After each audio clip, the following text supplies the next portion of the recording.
বিসমিল্লাহির রহমানির রহিম। মানবাধিকার সামাজিক উন্নয়ন কল্যাণ পরিষদের উদ্যোগে কিছু কথা বলতে চাচ্ছি। আজকে দেশের পরিস্থিতির মোকাবিলা করতে হলে আমাদের দরকার ঐক্যবদ্ধ। সমাজতান্ত্রিক গণতান্ত্রিক অধিকার রক্ষার্থে আইনের সুফল পেতে হলে আমাদের দরকার ঐক্যবদ্ধের মাধ্যমে এই দেশের যে কোনো সমস্যার সমাধান করা সহজ হয়ে যায়। আসুন আমরা এই হতদরিদ্র গরিব রাষ্ট্র, যেখানে আমরা একবেলা দুই বেলা খেয়ে একবেলা না খেয়ে থাকতে হয়েছে, আজকে আমাদের সন্তানরা ভালো আছে।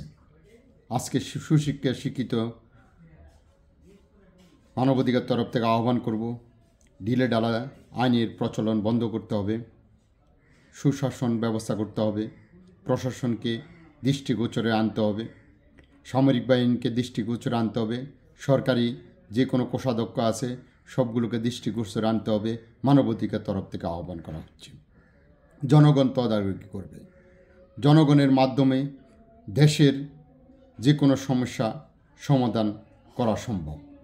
তাই জনগণ ঐক্যবদ্ধ হন। যেখানে যে সমস্যা, যেখানে যে অরাজকতা, যেখানে যে বিশৃঙ্খলা, সব সমাধান করবে জনগণ। জনগণের সর্বকিছুর মালিক।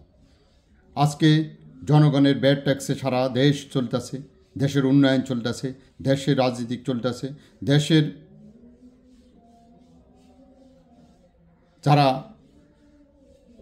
কর্মচারী, সরকারি যে কর্মচারী, তারাও এই জনগণের ব্যাড ট্যাক্সের অধীনে চলতেছে। তো মানবাধিকার তরফ থেকে আহ্বান করব হচ্ছে যে হারাম খাওয়া বন্ধ করেন। যারা যেখানে আছেন আপনারা হারাম খাওয়া বন্ধ করেন। একজন কৃষকের রক্ত ঘামের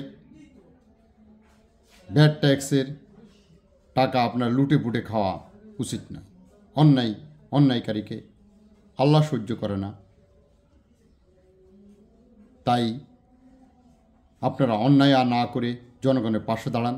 আর জনগণ যেখানে আছেন আপনারা সমাজবদ্ধভাবে সমাজের শৃঙ্খলাকে ফিরিয়ে আনুন, মাদক মুক্ত করুন। আপনারা ঐক্যবদ্ধভাবে সমাজে যেখানে মাদক বিক্রি করা বন্ধ করুন। যেখানে সন্ত্রাস, যে এলাকার সন্ত্রাস, যে সমাজের সন্ত্রাস আপনি আমার সবার ক্ষতি করতেছে, তাদেরকে দমন করুন।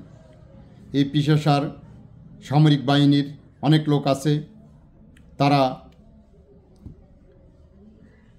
ডেভেলপার ব্যবসা শুরু করে দিয়েছে, তাদেরকে প্রতিহত করুন। তারা সরকারি চাকরি করে, সরকারি চাকরি অবস্থায় পেনশন পাচ্ছে।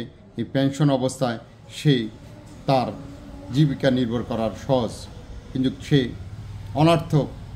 অনর্থক জনগণের জায়গা জমি জবরদখল করে ব্যবসা শুরু করে।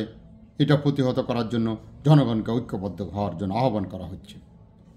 আজকে থানা পুলিশের আইনের সুফলতা পাওয়ার জন্য সাধারণ জনগণ যাচ্ছে, সেখানে কোনো আইনের সুফলতা না দিয়ে টাকা খাচ্ছে থানা পুলিশ।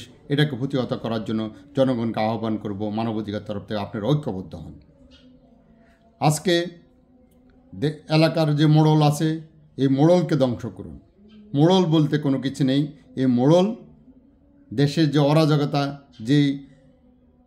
যে সমাজে মোড়লকারী তার বিভিন্ন ধরনের পর্যায়ে বিভিন্ন লোকের সাথে হাত মিলিয়ে আপনার আমার ক্ষতি করতেছে, এই মোড়লকে প্রতিহত করার জন্য মানবাধিকার তরফ থেকে সারা দেশবাসীকে আহ্বান করব, আপনারা ঐক্যবদ্ধ হন। দেশের অশৃঙ্খলার মূল কারণ হলো এই দেশের কিছু লোকের কারণেই হচ্ছে। এই শৃঙ্খলাবদ্ধতা আনার জন্য দেশবাসীকে আহ্বান করব, মানবাধিকার তরফ থেকে আপনারা ঐক্যবদ্ধ হন। ঐক্যবদ্ধভাবে সমাজকে, দেশকে পরিবর্তন করুন। সারা পৃথিবীর মাঝে আপনি আমার সন্তানদেরকে মাথা উঁচু করে দাঁড়ানোর সুব্যবস্থা করুন। ইনশাল্লাহ সবাই ভালো থাকুন, সুস্থ থাকুন।